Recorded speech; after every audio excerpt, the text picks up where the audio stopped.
Students, तो आज के इस वीडियो में जो है अध्याय 2 को डिस्कस करेंगे, भारत में राष्ट्रवाद। इसे एमसीक्यू क्वेश्चन देखेंगे। चलिए स्टार्ट करते हैं। चैप्टर 1 का अपलोडेड है, जाकर के आप देख सकते हैं।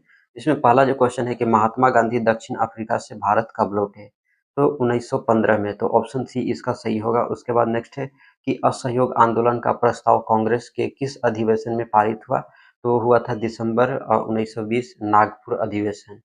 ऑप्शन बी जो है सही ऑप्शन बनेगा। नेक्स्ट क्वेश्चन है कि भारतीय राष्ट्रीय कांग्रेस की स्थापना कब हुई थी, तो 1885 में हुई थी। ऑप्शन डी सही है।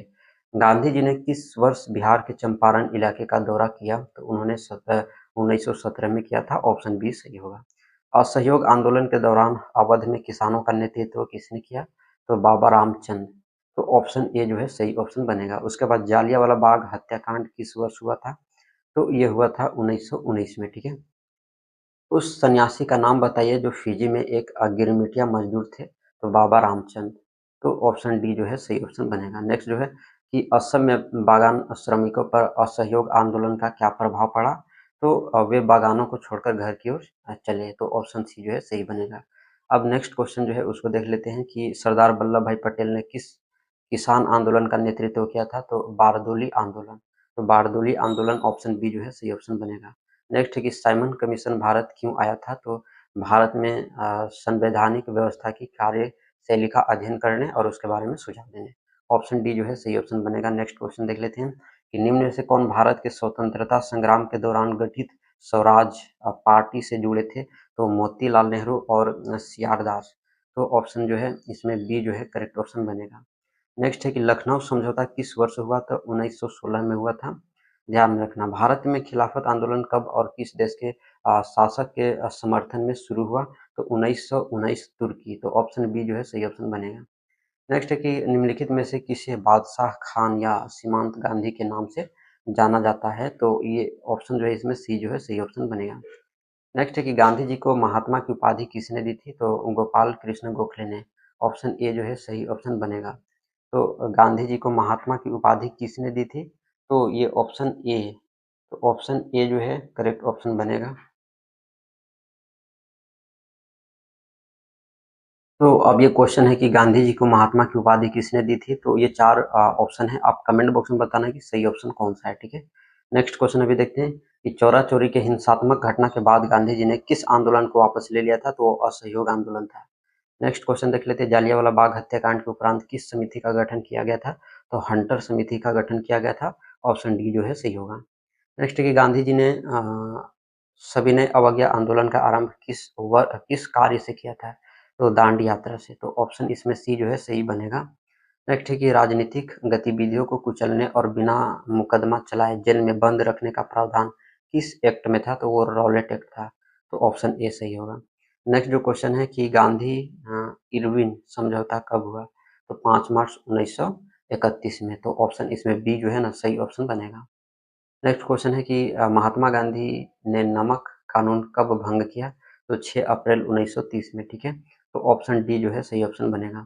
दलितों के लिए अलग निर्वाचन क्षेत्र की मांग किसने की थी, तो डॉक्टर भीमराव अंबेडकर ने की थी। तो ऑप्शन बी जो है सही ऑप्शन होगा। हिंद स्वराज नामक पुस्तक की रचना किसने की, तो महात्मा गांधी ने की। पूर्व स्वराज की मांग कांग्रेस के किस अधिवेशन में स्वीकार किया गया, तो लाहौर अधिवेशन। ऑप्शन ए जो है सही ऑप्शन बनेगा। प्रथम गोलमेज सम्मेलन का आयोजन कब और कहाँ हुआ था, तो 1930 लंदन में हुआ था। ऑप्शन डी जो है सही ऑप्शन बनेगा। नेक्स्ट है कि आंध्र प्रदेश की गुडेम पहाड़ियों में आदिवासी किसानों के विद्रोह का नेतृत्व किसने किया, तो अल्लूरी सीताराम राजू। तो ऑप्शन बी जो है सही ऑप्शन बनेगा। ठीक है। नेक्स्ट जो क्वेश्चन है उसको देख लेते हैं। तो ये रहा कि किस एक्ट के तहत बागानों में काम करने वाले मजदूरों को बगैर इजाजत बागानों से बाहर जाने की छूट नहीं थी, तो इनलैंड एमिग्रेशन एक्ट था। ऑप्शन सी इसमें सही ऑप्शन बनेगा। भारत के लिए डोमिनियन स्टेट का गोलमोल सा ऐलान किस वाइसराय ने किया, तो लॉर्ड इरविन ने। तो ऑप्शन बी जो है सही ऑप्शन बनेगा। नेक्स्ट क्वेश्चन देख लेते हैं कि स्वतंत्रता मेरा जन्मसिद्ध अधिकार है और मैं इसे लेकर रहूंगा, यह नारा किसने दिया था, तो बाल गंगाधर तिलक ने दिया था। तो ऑप्शन सी जो है सही ऑप्शन बनेगा। भारत छोड़ो आंदोलन कब हुआ था, तो 1942 में। नेक्स्ट है करो या मारो महात्मा गांधी का नारा है, फेमस नारा है, ध्यान में रखना। पिकेटिंग क्या है, तो पिकेटिंग प्रदर्शन या विरोध, वह विरोध है ना, विरोध का एक ऐसा स्वरूप जिसमें लोग किसी दुकान, फैक्ट्री या दफ्तर के भीतर जाने का रास्ता रोक लेते हैं ना, तो उसको पिकेटिंग कहते हैं। बहिष्कार शब्द का क्या अर्थ है, क्या तात्पर्य है?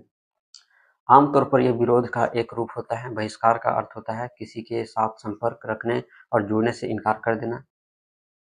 गतिविधियों में हिस्सेदारी से स्वयं को अलग रखना तथा उसकी चीज़ों को खरीदने तथा इस्तेमाल करने से इनकार करना, तो ये होता है बहिष्कार। रॉलेट एक्ट क्या था? रॉलेट एक्ट ब्रिटिश सरकार द्वारा 1919 में पारित किया गया एक काला कानून था, है ना, फॉल्स कानून। इस कानून के जरिए सरकार को राजनीतिक गतिविधियों को कुचलने और राजनीतिक कैदियों को 2 साल तक बिना मुकदमा चलाए जेल में बंद रखने का अधिकार मिल गया था। भारत आने के बाद गांधी जी द्वारा चलाया गया पहला आंदोलन कौन सा था? तो जब महात्मा गांधी दक्षिण अफ्रीका से भारत लौटने के बाद महात्मा गांधी ने 1917 ईस्वी में बिहार के चंपारण से अपने पहले सत्याग्रह आंदोलन की शुरुआत की।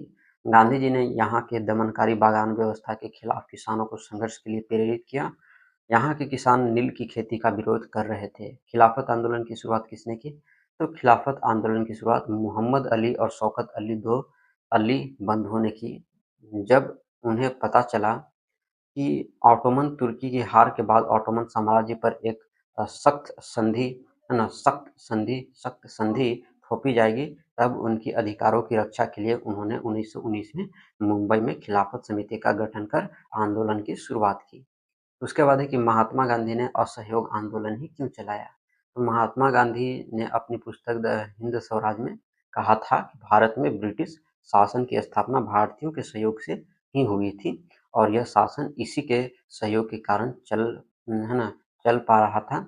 यदि भारत के लोग अपना सहयोग वापस ले ले तो साल भर के भीतर ही ब्रिटिश शासन ढह जाएगा और स्वराज की स्थापना हो जाएगी। इसलिए महात्मा गांधी ने असहयोग आंदोलन चलाया था। साइमन कमीशन का गठन क्यों किया गया था? तो सर जॉन साइमन के नेतृत्व में एक वैधानिक आयोग का गठन किया गया। राष्ट्रवादी आंदोलन के जवाब में गठित किए गए इस आंदोलन को भारत की संवैधानिक व्यवस्था की कार्यशैली का अध्ययन करना था और उसके बारे में सुझाव देने थे। उसके बाद नेक्स्ट क्वेश्चन है कि असहयोग आंदोलन के दौरान विदेशी वस्तुओं के बहिष्कार से विदेशी वस्तु पर क्या प्रभाव पड़ा? तो असहयोग आंदोलन के दौरान विदेशी वस्तुओं का बहिष्कार किया गया और विदेशी कपड़ों की होली जलाई गई, है ना। तो कपड़ों की होली जलाई जाने लगी।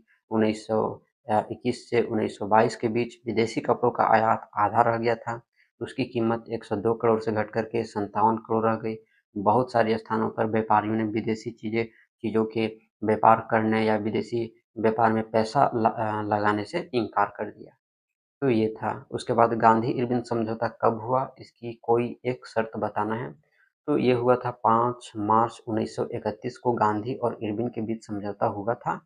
इस समझौते में सरकार ने वचन दिया कि हिंसा के आरोप में गिरफ्तार लोगों को छोड़कर सभी राजनीतिक कैदियों को रिहा कर दिया जाएगा।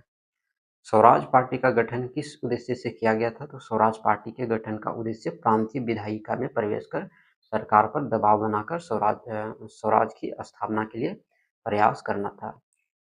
अल्लूरी सीताराम राजू कौन थे? तो अल्लूरी सीताराम राजू, जिसने आंध्र प्रदेश की गुडेम पहाड़ियों में रहने वाले आदिवासी किसानों के बीच आंदोलन का नेतृत्व किया था। उन्होंने जंगलों में लगे प्रतिबंध को समाप्त करने के लिए 1920 के दशक में एक उग्र गोरिल्ला आंदोलन चलाया।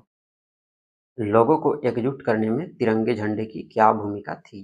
तो राष्ट्रवादी नेता लोगों को एकजुट करने के लिए बंगाल में स्वदेशी आंदोलन के दौरान एक तिरंगा झंडा हरा, पीला, लाल तैयार किया। इसमें ब्रिटिश भारत के 8 प्रांतों का प्रतिनिधित्व करते हुए कमल के 8 फूल और हिंदुओं व मुसलमानों का प्रतिनिधित्व करते एक अर्धचंद्र दर्शाया गया था। 1921 तक गांधी जी ने भी तिरंगा सफेद, हरा और लाल, जिस के मध्य चरखा था, तैयार कर लिया था, जिसने लोगों के भीतर राष्ट्रवाद की भावनाओं को जागृत किया। उसके बाद लघु उत्तरीय क्वेश्चन यहाँ से शुरू होता है उपनिवेश में, है ना। इस क्वेश्चन को पढ़ लेना है, आंसर मैं यहाँ पर दिखाते चल रहा हूँ, ठीक है। तो आंसर यहाँ से इसका शुरू है, तो इसको रोक करके आपको पढ़ लेने हैं। यहाँ से सेकंड क्वेश्चन स्टार्ट होता है, पहले विश्व युद्ध ने भारत में राष्ट्रीय आंदोलन के विकास में इस प्रकार योगदान दिया। तो इसका आंसर यहाँ पर लिखे हुए हैं, इसको लिख लेने हैं। उसके बाद नेक्स्ट क्वेश्चन देखते हैं कि भारत के लोग रॉलेट एक्ट के विरोध में क्यों थे, ठीक है। तो इसके रीजन यहाँ पर लिखे हुए हैं। उसके बाद नेक्स्ट क्वेश्चन है कि गांधी जी ने असहयोग आंदोलन को वापस लेने का फैसला क्यों किया? तो असहयोग आंदोलन अपने पूरे जोरों पर चल रहा था जब महात्मा गांधी ने 1922 ईस्वी को उसे वापस लिया। तो इस आंदोलन के वापस लेने के लिए जो है कारण थे, है ना? और ये कारण यहाँ पर नीचे लिखे हुए हैं, ठीक है? तो कई घटनाएं घटी जिनके कारण उनको वापस लेना पड़ा, ठीक है? सत्याग्रह के विचार का क्या मतलब है? तो यहाँ पर इसके आंसर लिखे हुए हैं, आप इसको स्टॉप करके लिख सकते हैं। जालियांवाला बाग हत्याकांड पर टिप्पणी, ये मोस्ट इंपॉर्टेंट क्वेश्चन है, एग्जाम में आता ही आता है, ठीक है? इसको जरूर आप पढ़ लेना। और इसका जो है आंसर यहाँ पर है, शॉर्ट में आप लिख सकते हैं ना।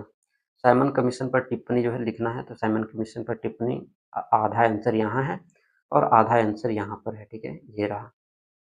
उसके बाद जो है नेक्स्ट देखते हैं कि भारत माता की छवि और जर्मेनियम की छवि की तुलना करना है। आंसर यहाँ पर लिखे हुए हैं। खिलाफत आंदोलन पर एक टिप्पणी लिखना है, तो ये रहा खिलाफत आंदोलन पर टिप्पणी। पुनः पैक्ट पर संक्षिप्त टिप्पणी लिखना है, तो ये इसका है टिप्पणी, ठीक है? अब जो है नेक्स्ट क्वेश्चन दिखाते हैं, तो यहाँ तक है आंसर इसका। नेक्स्ट क्वेश्चन यहाँ से शुरू होता है, इसको स्टॉप करके वीडियो को लिख लेना है। यहाँ से और भी क्वेश्चन शुरू हो रहा है, यहाँ से और भी क्वेश्चन है। स्वराज दल का गठन क्यों किया गया था, है ना? सविनय अवज्ञा आंदोलन में विभिन्न वर्गों और समूहों ने क्यों हिस्सा लिया था, इसका आंसर और यहाँ भी है, ठीक है? तो ये आधा यहाँ है, ठीक है? और आगे चलते दीर्घ उत्तरीय क्वेश्चन यहाँ से शुरू होता है, तो ये रहा इसका दीर्घ उत्तरीय क्वेश्चन का आंसर। यहाँ से सेकंड क्वेश्चन स्टार्ट हो रहा है। अब यहाँ से ये रहा, उसके बाद यहाँ तक इसका आंसर है। अब दांडी नेक्स्ट क्वेश्चन शुरू हो रहा है लॉन्ग टाइप में, ठीक है? इसको वीडियो को स्टॉप करके लिख लेना है, ठीक है? अब यहाँ से और भी यहाँ आंसर है, ठीक है? यहाँ से एक और क्वेश्चन, पांचवा क्वेश्चन है कि रोलर स्केट क्या था, और ये भी क्वेश्चन इंपॉर्टेंट क्वेश्चन है, इसको भी ध्यान में रखना, है ना? और ये यहाँ तक खत्म होता है, ये इस चैप्टर से क्वेश्चन आंसर जितना जो है मैंने इसको कराने का प्रयास किया है। आई होप आपको वीडियो बहुत अच्छा लगा हो, तो लाइक करके जाना है। जो चैनल पर नए होंगे चैनल को सब्सक्राइब कर लेंगे। मिलते हैं नेक्स्ट वीडियो में।